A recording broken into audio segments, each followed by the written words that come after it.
12:40-45 এই সময়ের ভিতরে মাননীয় ভিভিআইপি মহামান্য প্রেসিডেন্ট এবং মাননীয় চিফ অ্যাডভাইজার, উপদেষ্টা মণ্ডলী, ডিপ্লোমেট, অন্যান্য ভিআইপি সবার এই কার্যটি শেষ হয়ে যাবে। তারপরে জনসাধারণের জন্য উন্মুক্ত করা হবে। এই জন্য আমি সকলকে আবার অনুরোধ করতেছি, ঢাকাবাসীকে অনুরোধ করতেছি, ওনারা যেন এই সময়টা একটু মেনে আসেন, তাহলে ওনাদেরও কষ্ট কম হবে।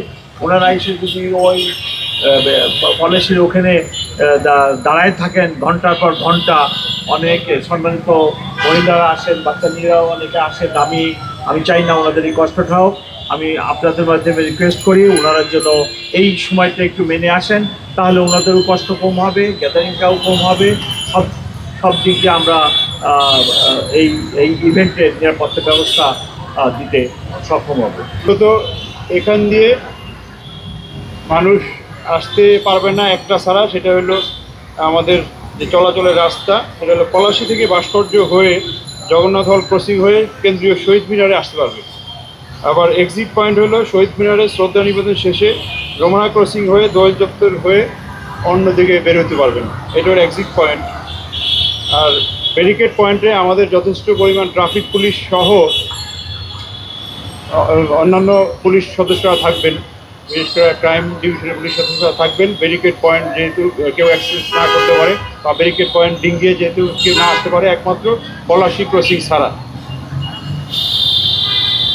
আমরা নর্মালি অন্যান্য বার গাড়ি বন্ধ করা হয়, ব্যারিকেড দেওয়া হয় সন্ধ্যা 6টায়। আমরা ঢাকা শহরের ট্রাফিক জ্যামের পরিস্থিতি বিবেচনা করে এটা পিছিয়ে নিয়ে সর্বশেষ 9টা বন্ধ হয়ে যাবে কনফার্ম, 8টাও বন্ধ হতে পারে, ডিপেন্ড করবে শাহবাগ এলাকায় কোনো কিছু হলো কি না, আন্দোলন বা অবরোধ হলে জ্যাম বেড়ে যাবে, ওইটা ক্লিয়ার করে আমরা বন্ধ করবো সর্বশেষ 9টায়।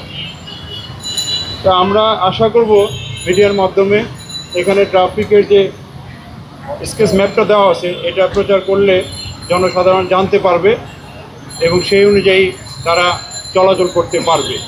স্যার যেটা বলেছেন ইম্পর্টেন্ট পয়েন্ট, যে 12:01 থেকে 12:40 পর্যন্ত ভিভিআইপি রুলদানের বিষয় আছে, এই সময়টা যাতে অ্যাভয়েড করে জনসাধারণ, সেটাও আপনারা বলতে পারেন।